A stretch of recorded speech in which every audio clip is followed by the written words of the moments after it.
Assalamualaikum warahmatullahi wabarakatuh. Selamat pagi. Pada pertemuan hari ini kita akan membahas tentang penetapan Pancasila sebagai dasar negara. Oke, kita langsung saja masuk ke dalam materi hari ini.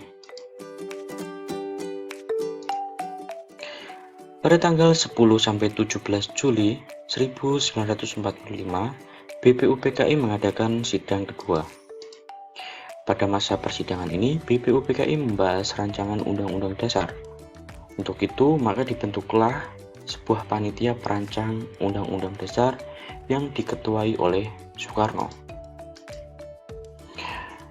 Panitia perancang Undang-Undang Dasar ini menyelesaikan tugasnya pada tanggal 13 Juli dan keesokan harinya pada tanggal 14 Juli 1945, Soekarno melaporkan hasil kerja panitia perancang Undang-Undang Dasar. Pada laporannya disebutkan 3 hal pokok, yaitu yang pertama, pernyataan Indonesia Merdeka, kedua, pembukaan Undang-Undang Dasar, yang ketiga, batang tubuh Undang-Undang Dasar. Pada tanggal 15 dan 16 Juli 1945, BPUPKI mengadakan sidang untuk menyusun Undang-Undang Dasar berdasarkan hasil kerja panitia perancang Undang-Undang Dasar. Keesokan harinya pada tanggal 17 Juli 1945 dilaporkan hasil kerja penyusun Undang-Undang Dasar. Laporan diterima di sidang pleno BPUPKI.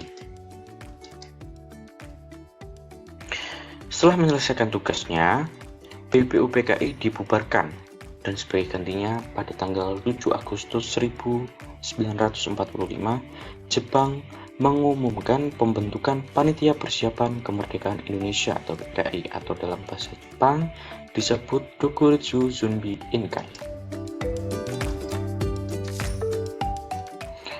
Untuk keperluan membentuk PPKI pada tanggal 8 Agustus 1945, 3 tokoh pendiri negara yaitu Soekarno, Muhatta, dan Rajiman Widyodiningrat berangkat menemui Jenderal Besar Terauchi, Saiko Sekandi Shigon.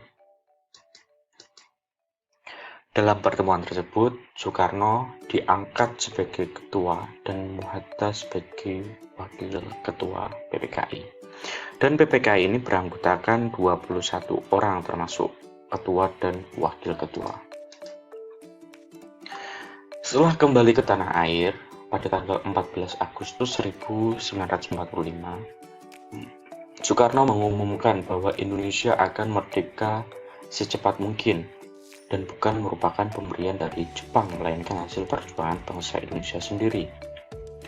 Karena pada tanggal 14 Agustus 1945 Jepang menyerah terhadap sekutu dan di Indonesia mengalami kekosongan kekuasaan karena kekalahan Jepang terhadap sekutu ini. Dan hal ini dimanfaatkan oleh bangsa Indonesia untuk menyatakan kemerdekaan pada tanggal 17 Agustus 1945. Sebagai buktinya, atas kehendak bangsa Indonesia, anggota PPKI ditambah 6 orang sehingga anggota seluruhnya menjadi 27 orang.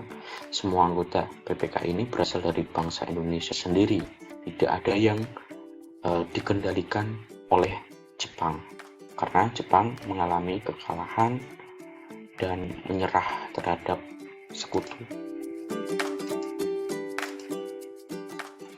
Sebelum sidang PPKI dimulai, seorang ofisir Angkatan Laut Jepang meminta kepada Muhammad Hatta supaya piagam Jakarta dicoret dari pembukaan Undang-Undang Dasar 1945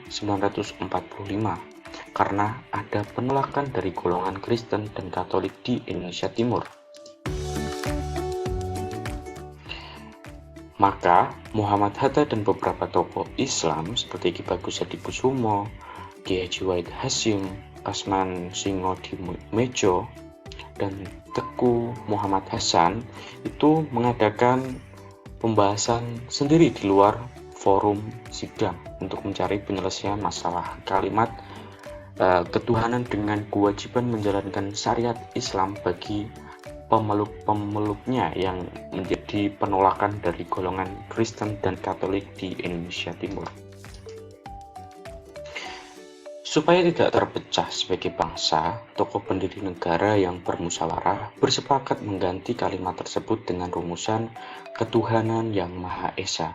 Hal itu dimaksudkan untuk menjaga persatuan dan kesatuan bangsa dan mengutamakan kepentingan bangsa dan negara di atas kepentingan pribadi dan golongan. Singkat cerita, PPKI mulai sidang pada tanggal 18 Agustus 1945, sehari setelah proklamasi kemerdekaan. Pada sidang PPKI ini dihadiri oleh 27 orang anggota PPKI dan menghasilkan keputusan sebagai berikut. Yang pertama, menetapkan Undang-Undang Dasar 1945. Kedua, memilih presiden dan wakil presiden yaitu Soekarno dan Muhammad Hatta. Yang ketiga yaitu membentuk Komite Nasional Indonesia Pusat atau KNIP. Nah, di dalam sidang PPKI pada tanggal 18 Agustus 1945 itu PPKI mengesahkan Undang-Undang Dasar yang kini terkenal dengan sebutan Undang-Undang Dasar 1945, terdiri atas dua bagian. Nah, bagian dari Undang-Undang Dasar 1945 ini ada pembukaan yang di dalamnya memuat Pancasila sebagai dasar negara. Yang kedua, batang tubuh Undang-Undang Dasar. Keberadaan Undang-Undang Dasar 1945 itu diumumkan dalam Berita Republik Indonesia tahun kedua nomor 7 tahun 1946. Selanjutnya adalah Instruksi Presiden atau Impres nomor 12 tahun 1968 ditegaskan kembali tentang perumusan Pancasila yang isinya 1. Ketuhanan yang Maha Esa, 2. Kemanusiaan yang adil dan beradab, 3. Persatuan Indonesia, 4. Kerakyatan yang dipimpin oleh hikmat kebijaksanaan dalam permusyawaratan perwakilan, 5. Keadilan sosial bagi seluruh rakyat Indonesia. Oke, kesimpulannya apa?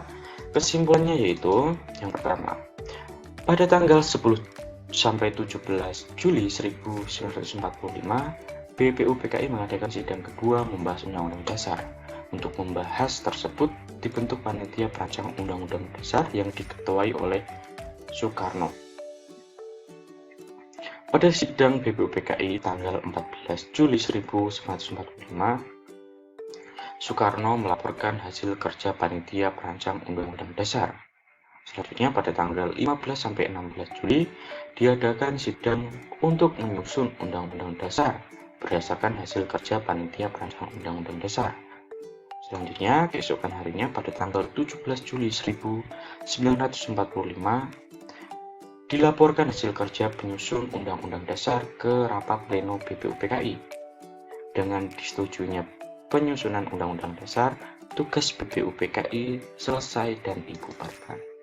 Sebagai gantinya, pada tanggal 7 Agustus 1945, Jepang mengumumkan pembentukan Panitia Persiapan Kemerdekaan Indonesia atau PPKI, atau dalam bahasa Jepangnya yaitu Dokuritsu Junbi Inkai. PPKI diketuai oleh Soekarno dan wakil ketua yaitu Muhammad Hatta. PPKI beranggotakan 27 orang yang termasuk ketua dan wakil ketua. Sebelum sidang PPKI, ada seorang ofisir Angkatan Laut dari Jepang meminta kepada Muhammad Hatta supaya Piagam Jakarta dicoret dari pembukaan Undang-Undang Dasar karena ada penolakan dari golongan Kristen dan Katolik di Indonesia Timur. Maka Muhammad Hatta dan beberapa tokoh Islam merespon dan mengadakan pembahasan sendiri di luar forum sidang untuk mencari penyelesaian masalah kalimat ketuhanan dengan kewajiban menjalankan syariat Islam bagi pemeluk-pemeluknya. Sehingga setelah bermusyawarah, akhirnya kalimat tersebut diganti dengan rumusan ketuhanan yang Maha Esa. Hal itu dimaksudkan untuk menjaga persatuan dan kesatuan bangsa. PPKI mulai sidang pada tanggal 18 Agustus 1945, sehari setelah proklamasi kemerdekaan.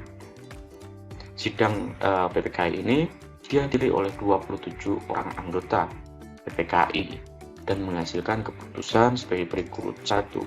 Menetapkan Undang-Undang Dasar 1945.